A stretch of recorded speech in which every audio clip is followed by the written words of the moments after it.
Ooh, hello hyperspace, my name is Davontos and it's time to get hyped because this is going to be one of those Smash Brothers speculation videos. So I called it. I knew Banjo and Kazooie were going to be in Smash. If you guys don't know, I made a video back in the day explaining why I thought and why I knew Banjo and Kazooie were going to be in Smash. To touch on that really quick, basically I found Spiral Mountain, the stage that leads from Spiral Mountain to Grunty's lair. I found that within the story mode of campaign in Smash Brothers. You're going to fight, like, I think, a bunch of Simon Belmonts in there. Anyway, I found that, comparing it to King K. Rool's design, to Crystal the Assist Trophy, and all of this licensing stuff flying around Nintendo and Rare and all that, I basically pieced all the pieces of the puzzle together, which pointed to Banjo and Kazooie's inclusion in Smash, and I nailed it! I called it! And here's another one. This is actually another character which I think is going to be in Smash for multiple reasons, so let's actually, well, let's just say who it is. I think it's going to be Shantae. And there are a lot of things that's happening around Nintendo, or that has happened around Nintendo, and it's currently in Smash, that subtly point to Shantae's inclusion in the Smash Bros. Series, just like Banjo and Kazooie. So before I actually get into why I believe Shantae's the next character, let me actually introduce to you guys who don't know who Shantae is, well, who she is. And she actually came out way back in the day on the Game Boy Color, and the game was just called Shantae. And it was not popular, not at all. And that's because the game came out near the end of the Game Boy Color's life cycle. And, you know, it came out and everybody already was getting the Game Boy Advance and nobody wanted Game Boy Color stuff because they move on to the next console. So Shantae didn't really see the spotlight when she first came out. It wasn't until her second installment, which I believe was Shantae Risky's Revenge, I think it was. That one came out, I also believe it was for the Game Boy Advance, and that's when she started to explode. Her games are platformers, very similar to the old school Mario games, or, you know, new Super Mario Bros., those like old school games, old school platformers, and they're surprisingly very fun. And she fights with, she's a genie, so she has magic powers, you know, she can shoot fire and summon thunder clouds and whatnot. She can transform, which is what she's most noted for. She can turn to elephants and monkeys and all that, and she fights with her hair. Her hair is like a whip.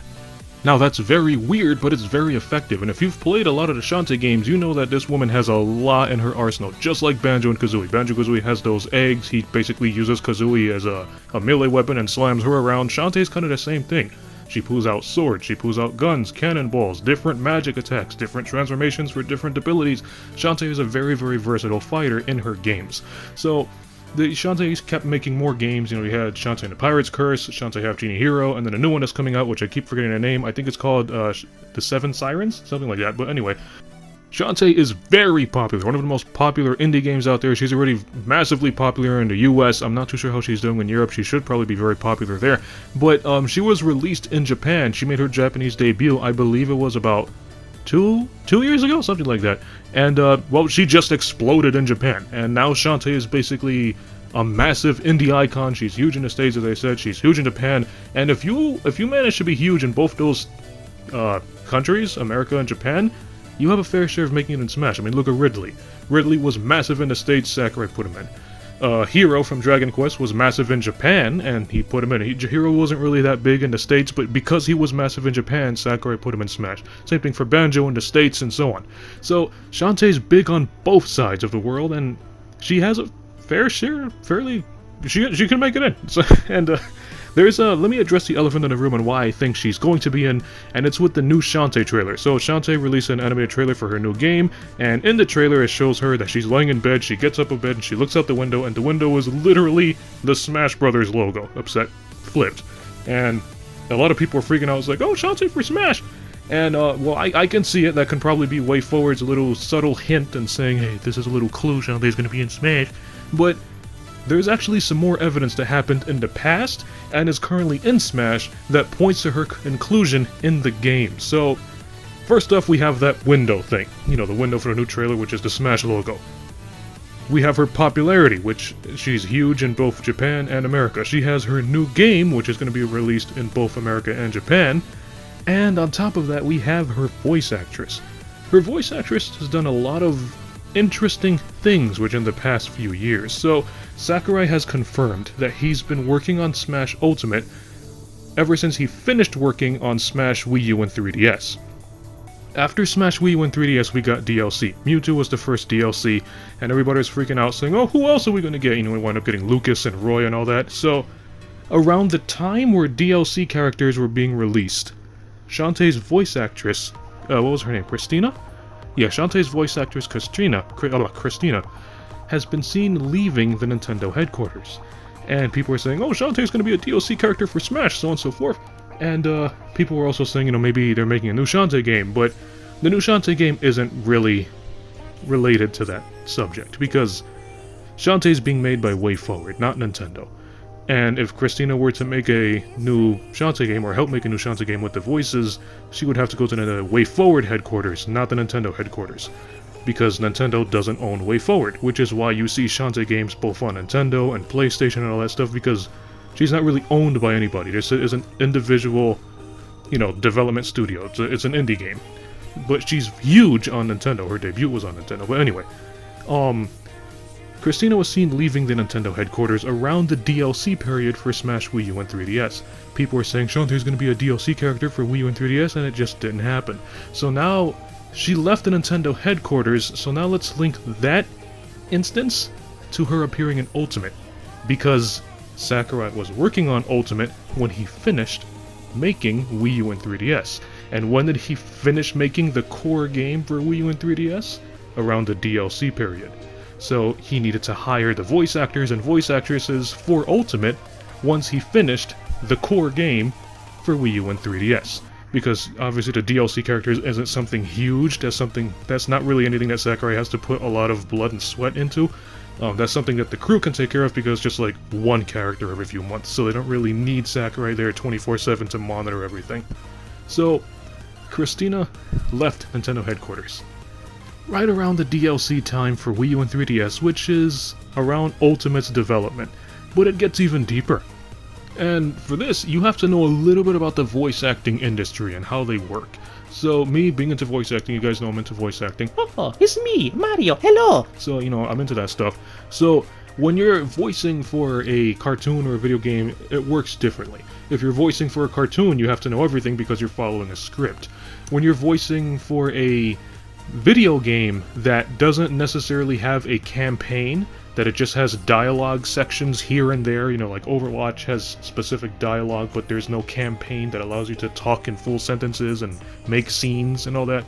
When you're working for games that just have quick dialogue bursts, most of the time, the development team does not tell you what it's for. They give you a rough idea, but they don't tell you the full project. They just tell you, hey, I want you to say this that way, and I want you to say this with that kind of emotion, and so on and so forth, because they don't want their project getting leaked, even if it's by the staff.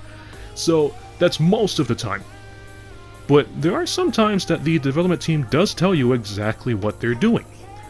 And, a long time ago, as I said, around the time where Smash Ultimate was being developed, Christina, the lady who voices Shantae, she let out a tweet. And, well, here's her tweet. It says, oh yeah, just about to work on one of the biggest games ever. Now, as I said, she's most noted for voicing multiple characters. However, when it comes down to video games, she's most noted for Shantae. Shantae working on one of the most biggest games ever. What can that be? I mean, the only thing that comes to mind is Smash, but it gets even deeper than that. Sakurai, the guy who, well, makes Super Smash, around the DLC period for Smash Wii U and 3DS, which we know that was the time when Ultimate started to be developed, Sakurai went to WayForward headquarters. And I actually couldn't find the picture. I know it's there because I was tagged in it like crazy on Twitter when it came out. Sakurai took a picture with him and I believe one of the WayForward employees, and he said, I'm here at the WayForward headquarters, so on and so forth. What is Sakurai doing in the WayForward headquarters? I mean, yeah, okay, he goes over there to pay a visit. But, come on, really? I mean, Sakurai goes to the WayForward headquarters for some reason, and then Christina's seen leaving the headquarters of Nintendo. Christina's voicing Shantae, and then she lets out that suspicious tweet saying that she's going to voice one of the biggest games ever. It's very, very suspicious. And then there's one more thing. Christina she posted this on Instagram, right before the Splatoon reveal for Smash Ultimate. You know, when it showed the Inklings that are going to be included, and then the Inkling girl turns around and she's just a big fiery Smash logo. Christina posted on Instagram saying, "I hope you guys are in for a smashing time." High emphasis on the word smashing because I don't really know anybody, or don't even think anybody speaks like that. Like, oh, let's have a smashing time! I don't really think anybody talks like that, so there goes another subtle hint for Shantae being in Smash. However, there's one more, and this is actually in Smash Brothers, and I actually have some photo proof. Now, when you go to the online section in Smash Brothers and you want to change your online profile, you know, you can have your profile picture and your background next to your dog tag. Go to the profile picture area. On the profile picture area, you have multiple Nintendo characters, from Crazy Hand to Yoshi, you know, Ridley. Everybody, or everybody's picture, has a purpose. You have, obviously, the Smash Brothers characters, who are fighters, and you have a lot of pictures that are cameo appearances. You know, like you have Medusa, who appears from Castlevania, and you have, let's say, Dracula, who also appears on Castlevania, and you have the lipstick girl, who's at the very bottom, and she represents the lipstick item, the flower that you smack people with and they get a flower on their head. But at the very, very bottom, there's Shantae. Why is she there? Shantae does not have anything that symbolizes herself in Smash except for a spirit. And other than that, everybody's picture here is represented in the game for either cameo appearances, I'm talking about like in the maps, or characters like Crazy Hand, or fighters like Yoshi, except for Shantae.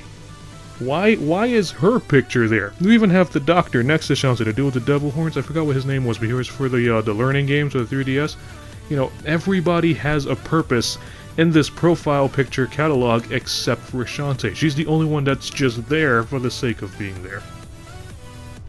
So there are a lot of things that's pointing to her inclusion in Smash, from her popularity in the States and Japan, to her voice actress saying some questionable things, to even Sakurai visiting the headquarters of WayForward for some reason, and even G's mysterious inclusions in Smash. Why is it just strictly Shantae's spirit? I think Smash has like, what? I think it was 11,000 different spirits? Why is Shantae the only one that just stands out, like so boldly? But, well, I think Shantae's probably going to be one of the last two DLC characters. That's just my call on it. I'll let you know. You guys will see if I'm right or not. I was right with Banjo and Kazooie. Let's see what I do with Shantae. So if you like this video, punch that like button with a mighty force. You can follow me up on Twitter at Davontos Man. And as always, I'll see all of you in the next video. Have a nice day.